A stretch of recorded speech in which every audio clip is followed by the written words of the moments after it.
بسم اللہ الرحمن الرحیم ایاک نعبد و ایاک نستعین۔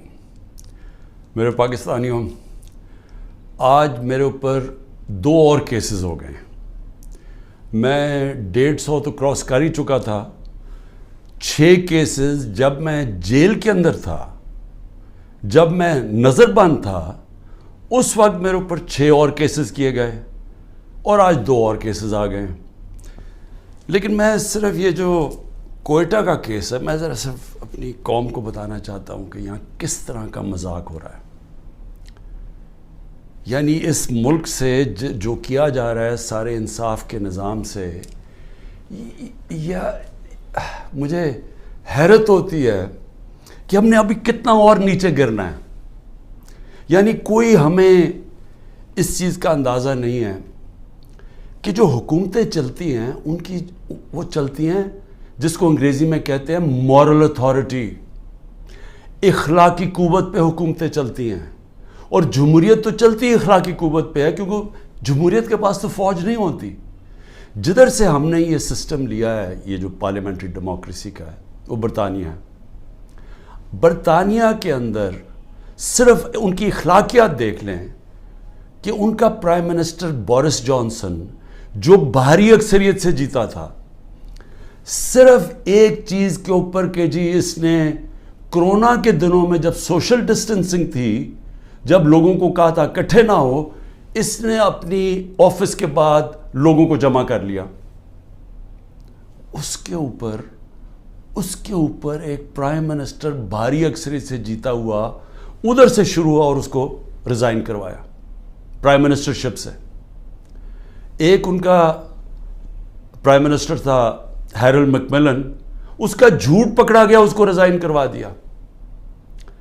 کیونکہ ان کی جو جمہوریت ہے اس کی بنیاد رکھی ہوئی ہے اخلاقیات کے اوپر، کہ جو اوپر پہنچ جاتے ہیں، جو حکمران طبقہ بن جاتا ہے، وہ اپنی مثال سے قوم کو چلاتا ہے، وہ ڈنڈے سے نہیں چلاتا، کیونکہ وہاں انسان ہیں، آزاد ہیں، وہ جانور نہیں ہیں جو ڈنڈے مار کے ان کو کبھی ادھر کر دو کبھی ادھر کر دو۔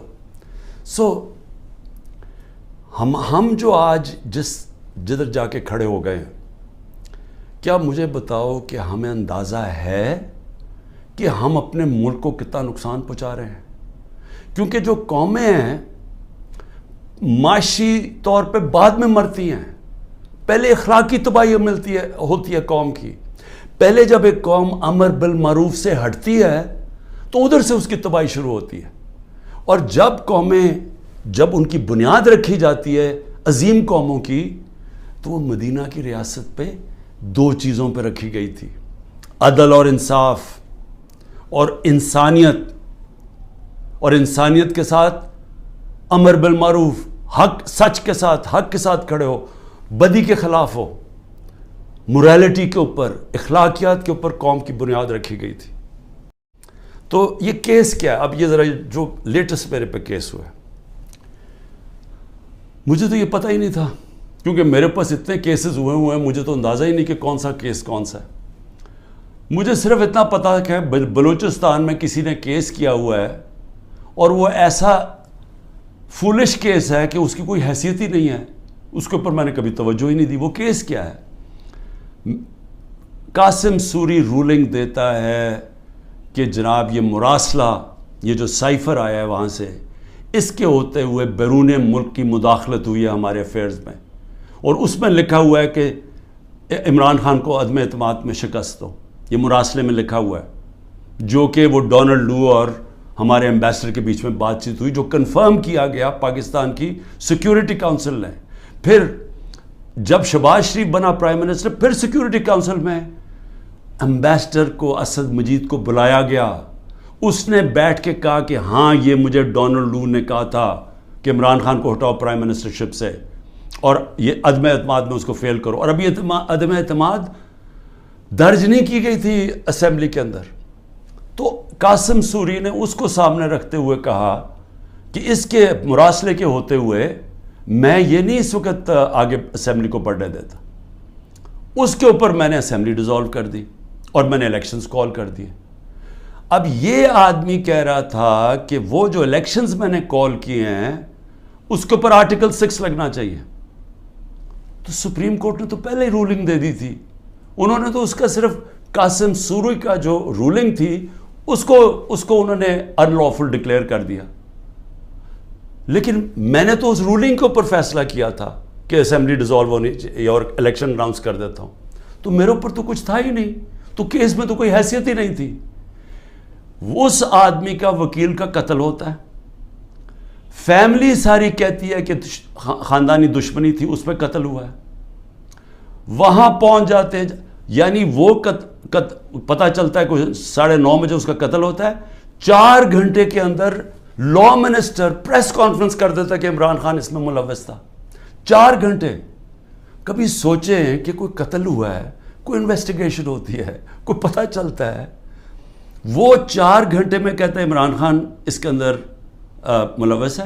اور اس کے بعد کیا ہوتا ہے؟ اس کے بعد آئی جی اٹھاتا ہے اس کے بیٹے کو, رات تک آئی جی اس کو اپنے پاس رکھتا ہے, اور اس سے پھر ایک اور سٹیٹمنٹ آ جاتی ہے کہ جی یہ عمران خان نے قتل کروایا میرے باپ کو.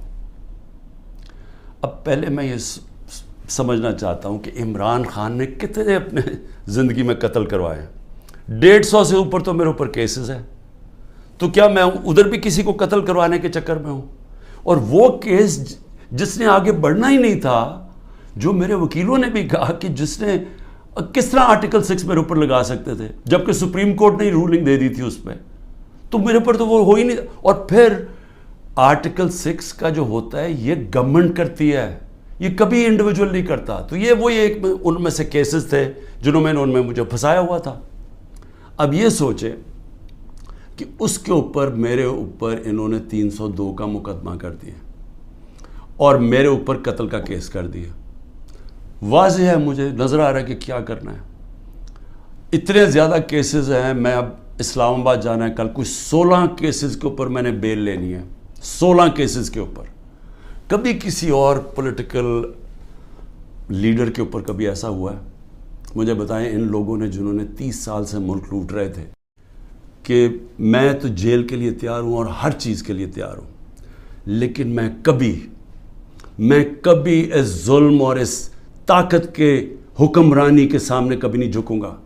اور میں آج آپ سب کو کہتا ہوں, آپ نے کبھی نہیں جھکنا, کیونکہ ایک میری بات یاد رکھ لینا, جس دن آپ نے اس ظلم کو قبول کر لیا اور یہ ناانصافی کے نظام کو, ملک نہیں رہے گا. کوئی قوم نہیں سروائیو کرتی اس طرح. جس قوم کے اندر اس طرح کا ظلم ہوتا ہے وہ نہیں سروائیو کرتی. ہمارا ملک معیشت تو آگے گر گئی ہے نیچے, اور لوگ چھوڑ کے جا رہے ہیں پاکستان کو, ڈالرز باہر بھیج رہے ہیں, پروفیشنلز باہر جا رہے ہیں, کیونکہ امید ہی چلی گئی ہے. جس ملک کے اندر یہ حالات ہوں کہ جس کو مرضی پکڑا اندر کر دو, جس کو مرضی پکڑا, آپ عدالت بھی آپ کو چھوڑا, آپ کو اتنے وہ ظالم ہیں کہ ان کو عدالتوں کی بھی فکر نہیں ہے. تو میڈیا کا ویسے منہ بند کر دیا ہے. میڈیا جو اتنی مشکلوں سے اپنے آپ کو آزاد کیا تھا, میڈیا نے سٹرگل کر کے پچھلے 20 سالوں میں, آج میڈیا کا حال دیکھیں, کوئی بات ہی نہیں کر رہا کہ یہ ہو کیا رہا ہے اس ملک کے ساتھ.